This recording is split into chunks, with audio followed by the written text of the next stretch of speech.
Good morning. The time is now 11 a.m. on Thursday, July 9th, 2026. This is a hearing for public comment on a proposed rule relating to surcharge on certain non-primary residences. I'm Timothy Byrne of the Department of Finance, Office of Legal Affairs. This is a hearing for public comment only. No comments will be offered by members of the Department of Finance. I ask that anyone who comments to please identify themselves and any organization they represent before making their comments. They may speak for up to 3 minutes. Please note, if your comment goes beyond 3 minutes, I will ask you to conclude your comment. We will begin with those who have registered to speak before moving on to those who would like to speak, but who have not registered to do so. I will now begin to call those who have registered to speak. If you hear your name, please unmute your microphone and let us know you are here. Peter Blond.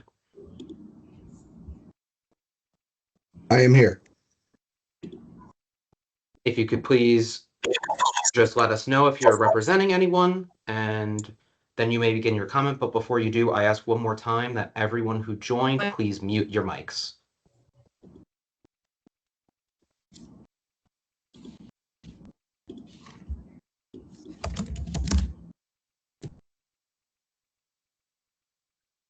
Okay, Peter, you may begin.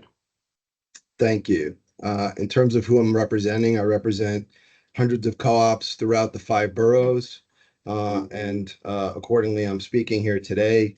While we are discussing the proposed DOF rules, as a preface, the pied-à-terre tax is likely unconstitutional, in my opinion, under the Fifth Amendment Due Process Clause, as it imposes retroactive occupancy requirements that result in 6-figure surcharges or whatever other clever name you wish to attach to this confiscatory and half-baked money grab. I want to highlight 2 less discussed components of the pied-à-terre tax relative to the most inequitably impacted entities, which I believe are the co-ops. As a former cooperative president, a near 30-year New York City certiorari attorney that has served as chair of the City Bar Association Committee, and I am presently a vice president of the Real Estate Tax Review Bar, I am particularly concerned, as are many, about the impact on the co-ops. New York Real Property Tax Law Section 581 dictates valuing co-ops as if they are rental buildings. Under Phase 1, at a minimum, DOF will continue to ascribe income for commercial spaces within a cooperative building, even if the resident ownership is blocked from receiving the actual rental income from the commercial component based on a sponsor or master lease existing since the time of conversion. This results in 2 gross inequities for co-ops.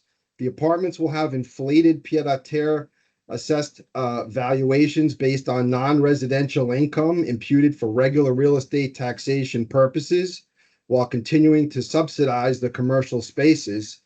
And second, the original offering plans typically assigned a low number of shares to the commercial component, resulting in an even more skewed imputed valuation for the residential portion of the cooperative.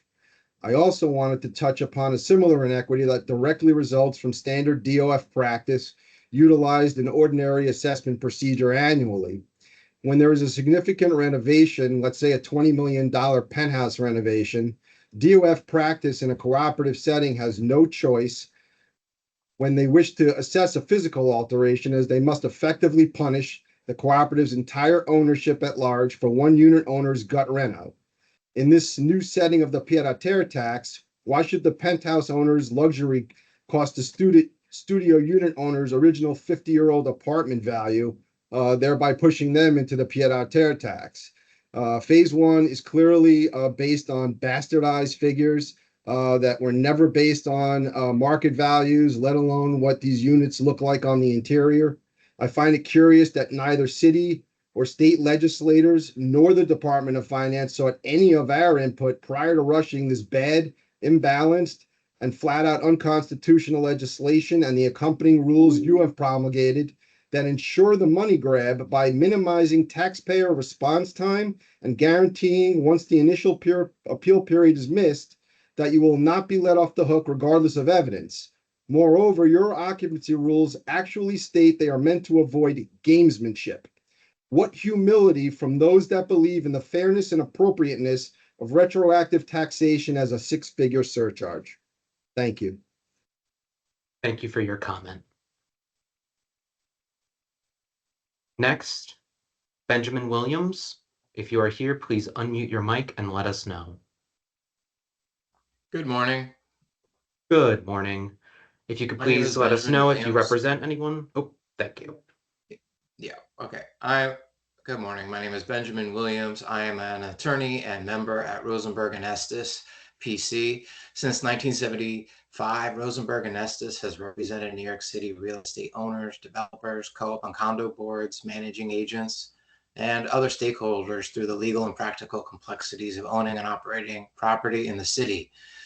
As the largest law firm in New York City focused exclusively on real estate law, we've had the privilege of helping shape and support the city's real estate community for more than 50 years.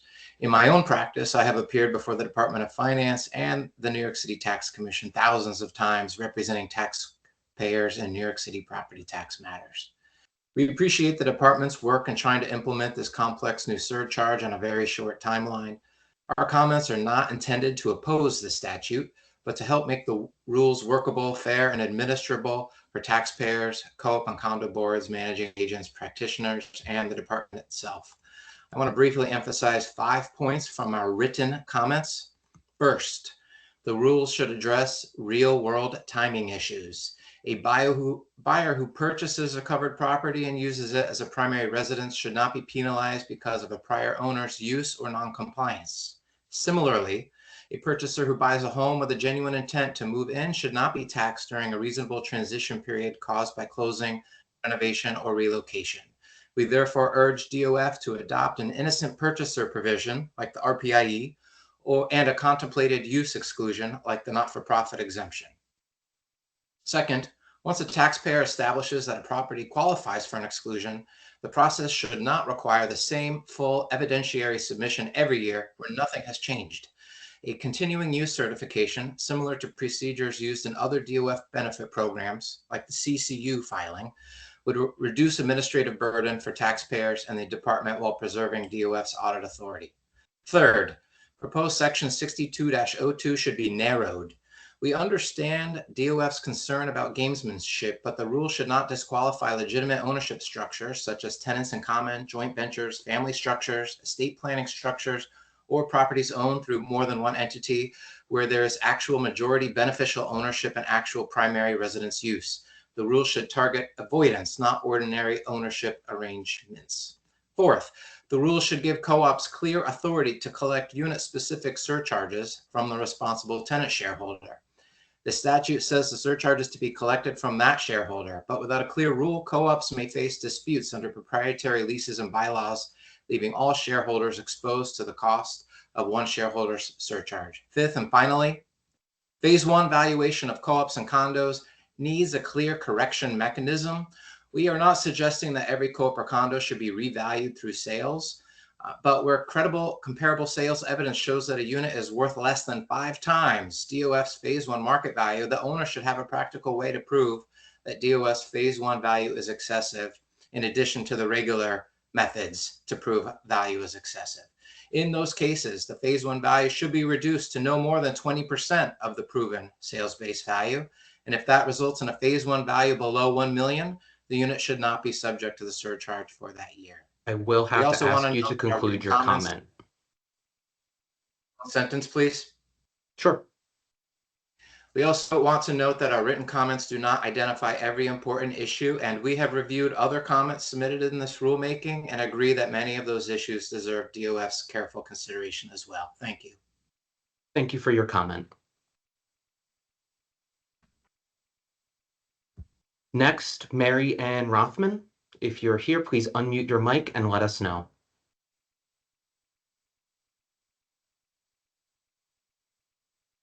Once again, Mary Ann Rothman, if you're here, unmute your mic and let us know.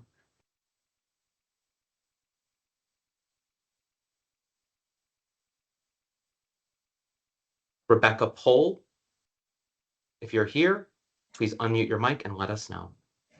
Thank you. My name is Rebecca Poole, and I'm the Director of Membership and Communication for the Council of New York Cooperatives and Condominiums.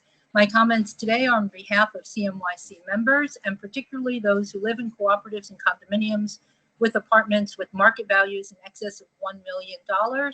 They are designed to Our comments are designed to mitigate the unintended consequences for those who contribute to New York City as homeowners, residents, and New York City income taxpayers. Thanks, The state's Nicole. Of announced- course. Thank you. Sorry, should I continue? Hello?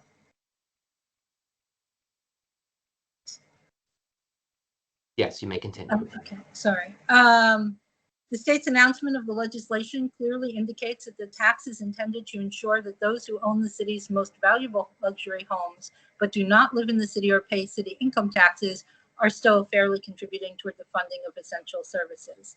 While the legislation is not intended to apply to primary residents, the definition of the primary residency lacks clarity in the legislation and leaves it to rulemaking and implementation to ensure that New York City income taxpayers are protected from the additional surcharge.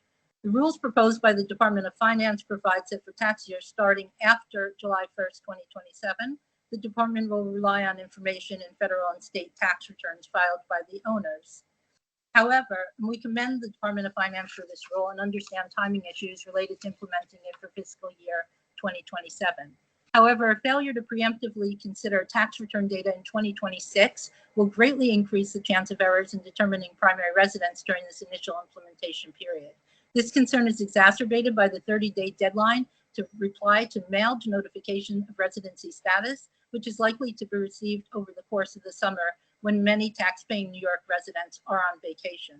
As a result, CNYC respectfully requests that the Department of Finance promulgate a rule extending the initial response period for notices received by August 30th, 2026 for an additional 60 days and provide a second notice at the end of the first 30 days for those for whom a response has not been received. This is particularly essential for cooperatives and condominiums with fewer than 11 units, as the market value to sales ratio has left many homeowners believing that their apartments will not fall under the tax as they are not worth $5 million on the market.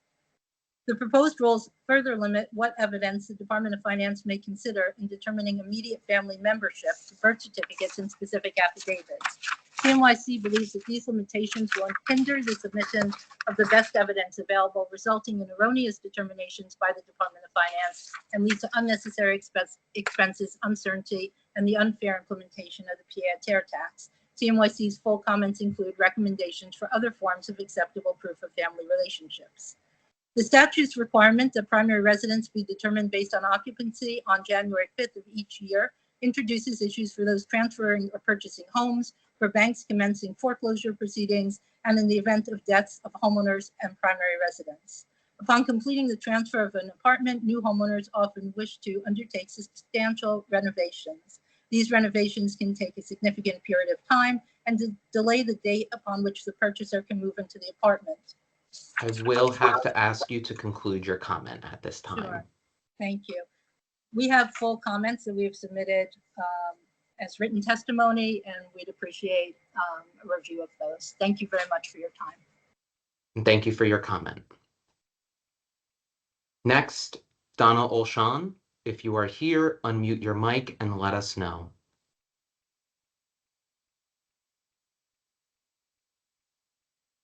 Once again, Donna Olshan, if you are here, unmute your mic and let us know. Unmute. Okay, I'm here. Hello, Great. Can you hear me? Great. Yes. Hi.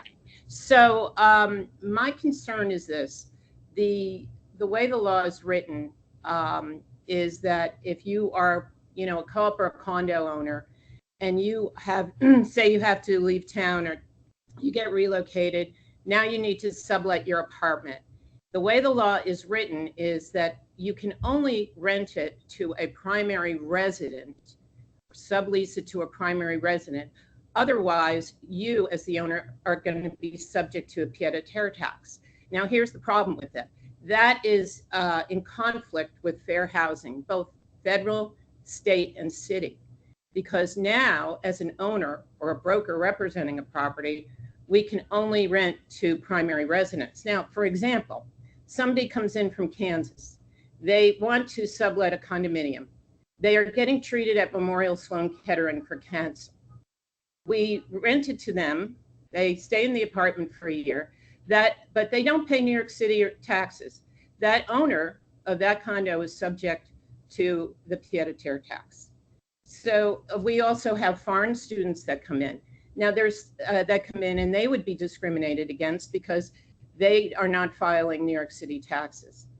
So there are 16 classes, protected classes in New York City for fair housing. And the penalties are quite steep if you're in conflict with them. If the housing, the guy who's coming from Kansas who says, I am here for my disability. I have cancer. I need to be treated. I need a condo. If he's turned away, he can claim a disability claim on us. A guy who comes from a foreign country, he can claim national origin. The penalties are steep. In New York State, you can have a penalty of up to $100,000. In New York City, they've had $250,000 penalties. So we need to clarify this, who we can rent to without being discriminatory. Fair housing is the North Star of all housing. And that's what we need clarity from you from. Who can we rent to? Thank you for your comment. And if you can confirm if you're representing anyone in particular? I'm representing my company. I'm representing myself, and I'm representing any New Yorker who doesn't file a New York City tax return and who needs housing and may Thank need you for your housing comment. because they're disabled. Yes.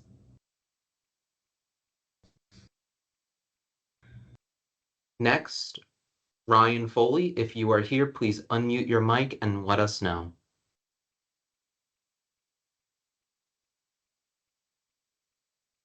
Once again, Ryan Foley, please unmute your mic and let us know if you're here. Hi, Timothy. I am here, but there must be some confusion. I don't have a public comment. My comments were submitted in writing on behalf of an organization. Thank you. Understood. Thank you. Matthew Klein, are you here? If you are, please unmute your mic and let us know.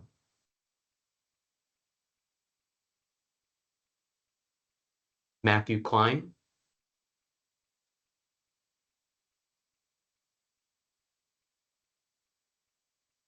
Next is Brendan Keenley.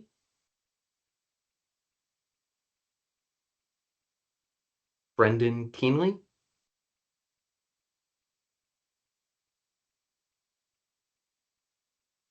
If there's anyone who registered to speak, but I have not called, please let us know before we turn it over to those who have not registered to speak. Okay. At this time, I will ask if anyone who wishes to speak who is not registered to, please unmute your mic and let us know. If there's a lot of people, we may have to have people raise hands and do a queue system. But at this time, if you'd like to speak, please unmute your mic and let us know.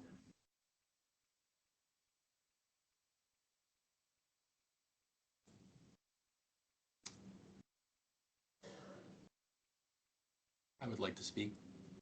Hi, if we could please get your name and anyone you represent.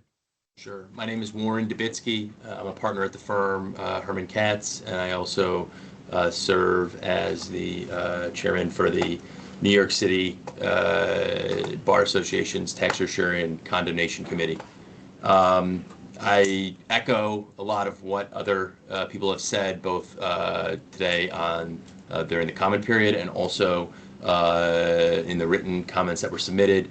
I think I just wanted to highlight 3 issues. One is the communication that's going to be made to covered unit owners who are affected by this tax, specifically when the notices come out.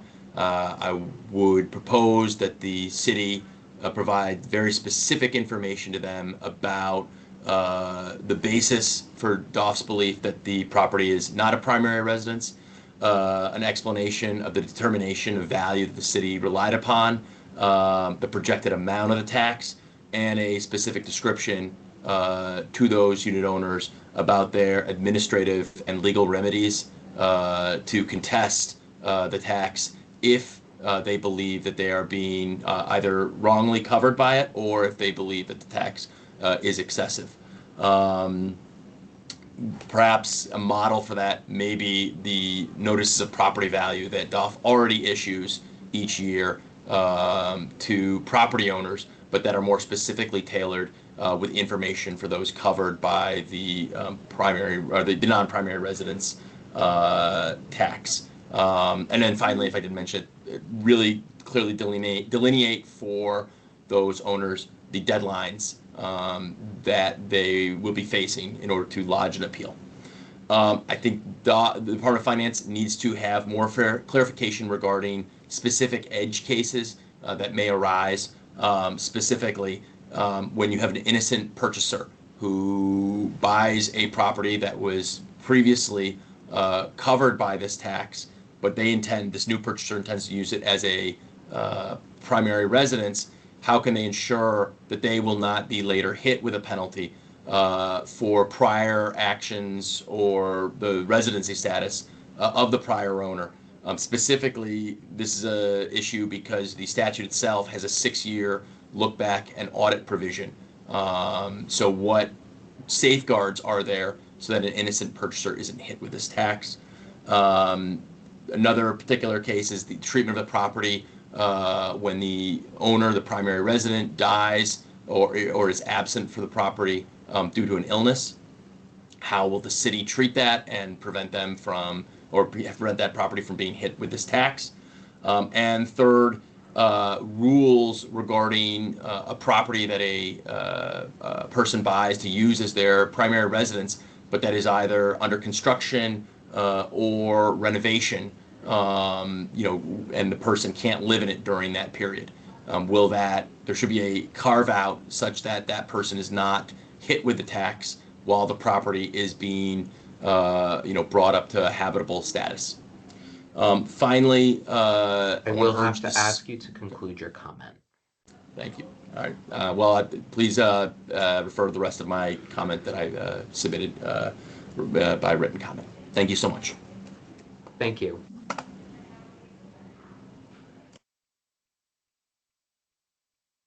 If there is anyone else who wishes to leave a comment and has not yet done so, please unmute your mic and let us know.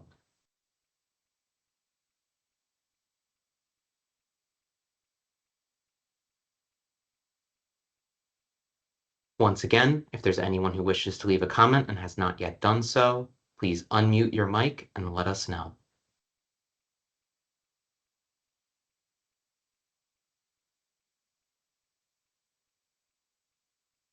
The hearing will continue until noon to give anyone who wishes to speak the chance to. And every few minutes, I will give a reminder to unmute your mic if you'd like to leave a comment.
Hi, if you'd like to leave a comment, you can unmute your mic and let us know.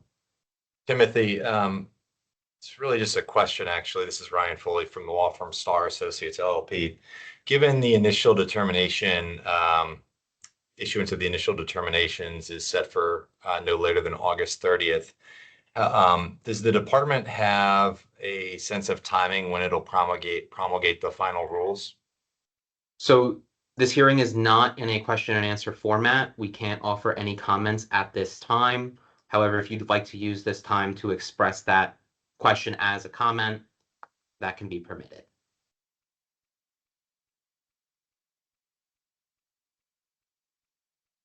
And you're muted if you'd like to confirm that you want that considered a comment. Yes, in terms of a comment, if the department could provide some guidance as to when it expects the final rules to be issued, that'd be appreciated. Thank you.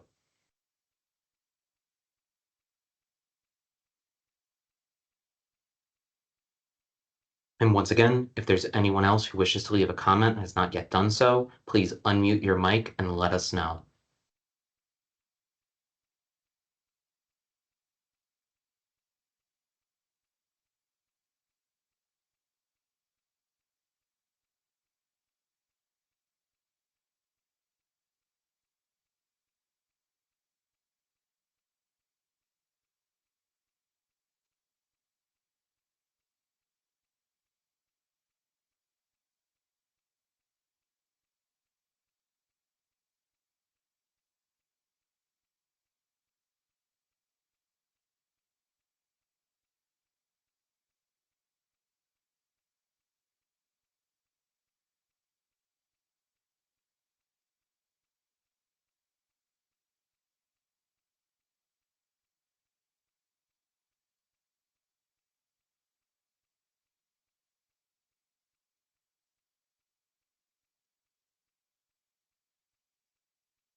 Once again, if there's anyone who wishes to leave a comment and has not yet done so, please unmute your mic and let us know.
Once again, if anyone would like to leave a comment, please unmute your mic and let us know. We will continue until noon to give everyone who wishes to speak the chance to. Thank you.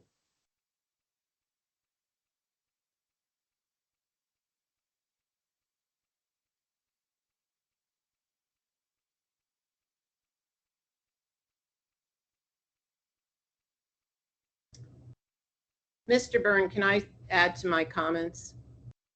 I'm sorry, but all comments are limited to 3 minutes. I don't think I used my 3 minutes.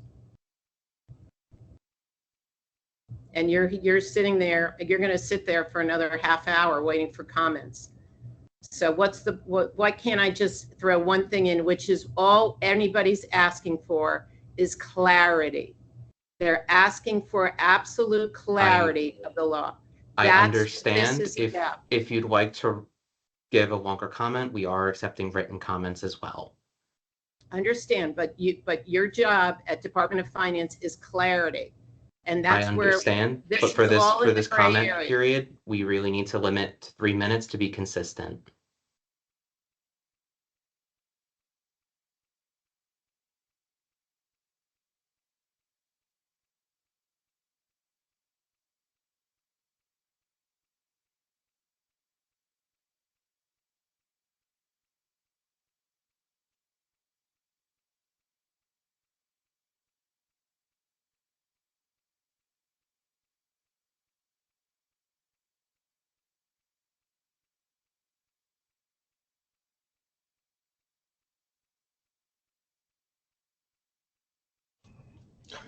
I would like to comment.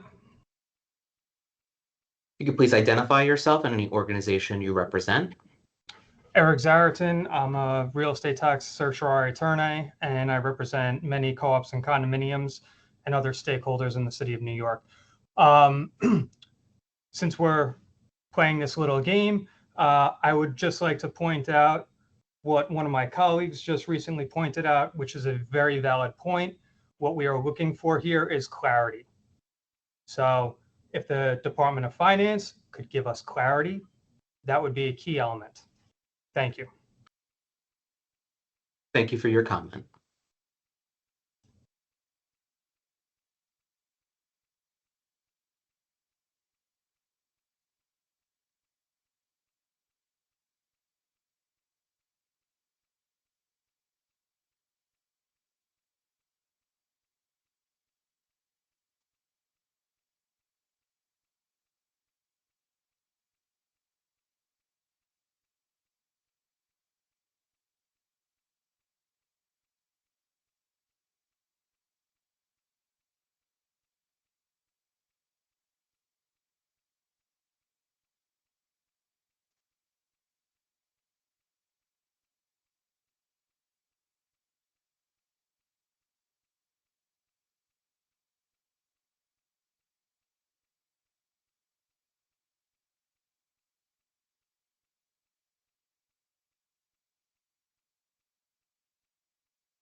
Once again, if there's anyone who'd like to leave a comment, please unmute your mic and let us know.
Once again, if anyone would like to leave a comment, please unmute your mic and let us know. The hearing will continue until noon to give everyone who wishes to speak the chance to. Thank you.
Once again, if anyone would like to leave a comment and has not yet done so, please unmute your mic and let us know.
To the person who just messaged in the chat, on NYC rules, you can find the ways to leave written comments. We ask that you put them through there. It's primarily the NYC rules page, and the emails are the most convenient, and not through this chat.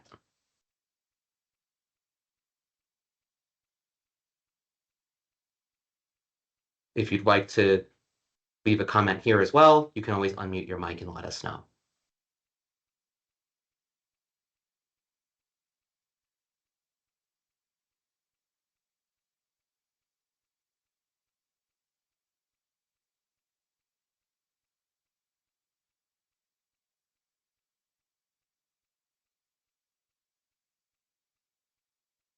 Since we have this time, I'll add a comment. This is Zal Kumar from Ernst & Young. I'm not speaking on behalf of any particular client or individual. Want to thank the department for hosting this hearing and thank the rest of the folks on this call for their thoughtful comments. In terms of the comment I would offer, it sounds narrow, but I think it highlights the complexity of trying to apply the tax to common ownership structures. And just taking this one narrow area, the statute contemplates that in terms of a trust, for example, only the sole beneficiary could qualify as a covered owner.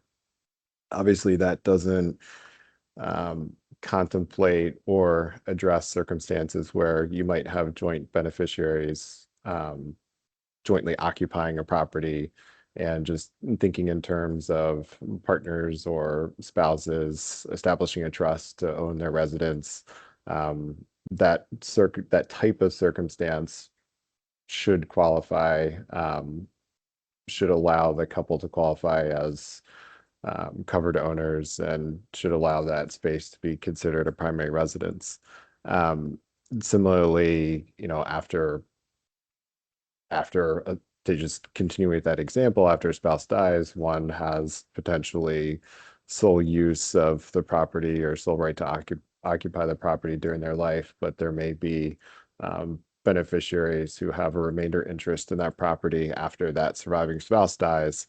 I think in that circumstance too, you would want somebody who has the sole right to occupancy to be during their lifetime to be considered to be a beneficial owner and not be prevented from being a beneficial owner. Again, like adding to that, I think in all of these circumstances, where you have an indirect interest in property through an LLC, if a person would otherwise qualify as a beneficial owner, but for having an indirect interest through a trust and through an LLC, that person should qualify as a beneficial owner. In other words, indirect ownership through an LLC shouldn't prevent a beneficiary of a trust from being a covered owner and from a residence qualifying as a primary residence. And Thank you very much. yeah, I spoke in terms of like partners, husbands, wives, things like that. But there are many different circumstances under which or there are many different situations under which similar circumstances could arise. Thank you very much. And if there's anyone else who wishes to leave a comment and has not yet done so, please unmute your mic and let us know.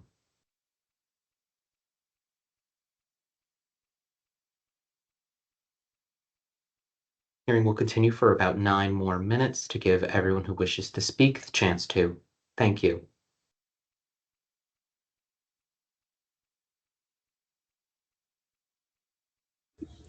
Hi, Sarah Orlinsky, managing sales manager at Compass, one of the real estate companies here. Just thinking about landlords throughout the city are looking for clarity on what would be required to prove their tenants are using the apartment as a primary residence. So that is a comment that hopefully will get elucidated over time. Thank you very much.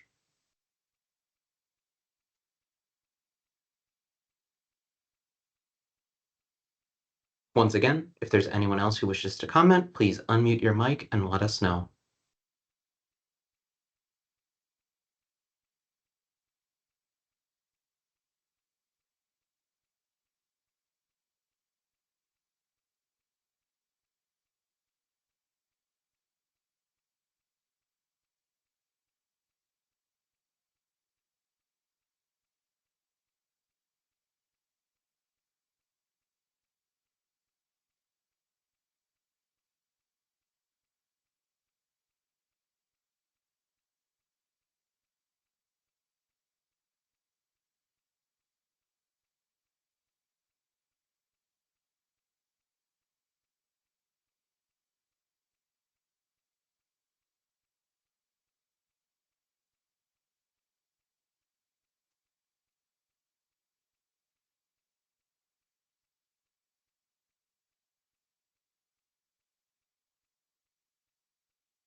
About 5 minutes left in the hearing. If there's anyone who wishes to leave a comment and has not yet done so, please unmute your mic and let us know.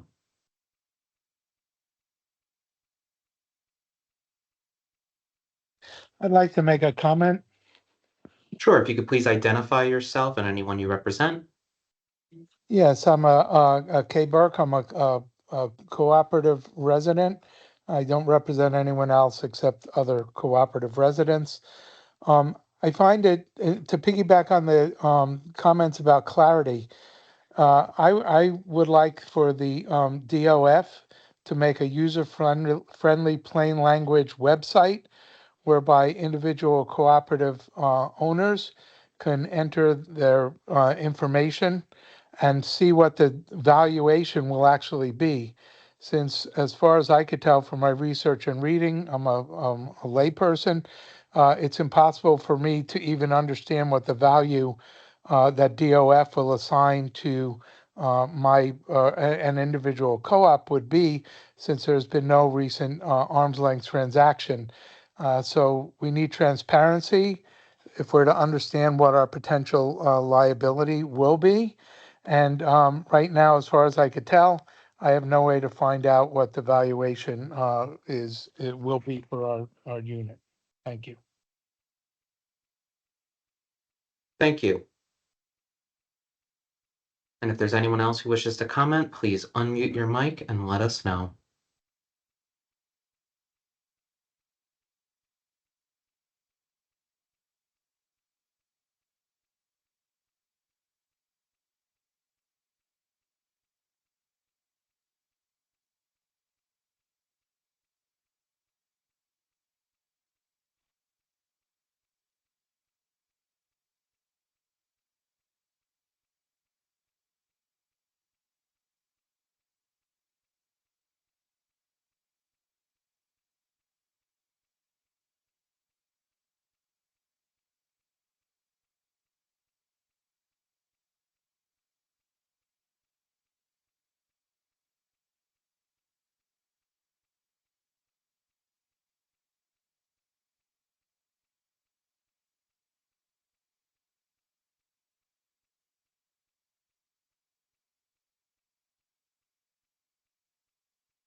Once again, if anyone would like to leave a comment and has not yet done so, please unmute your mic and let us know.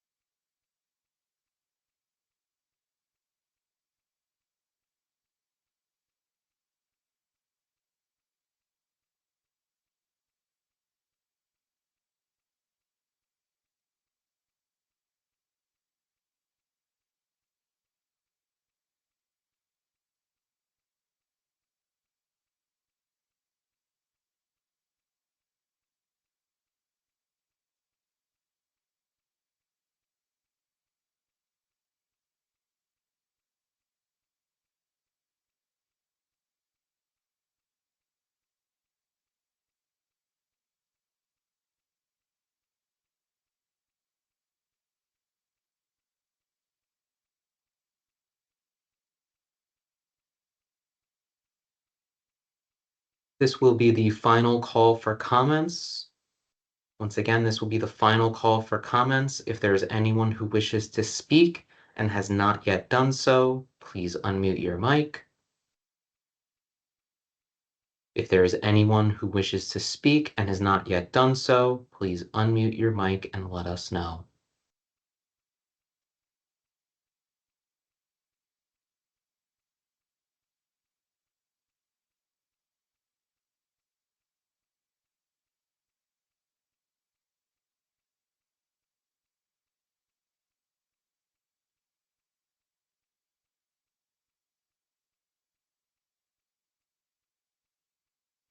The time is now 12 p.m. on Thursday, July 9th, 2026.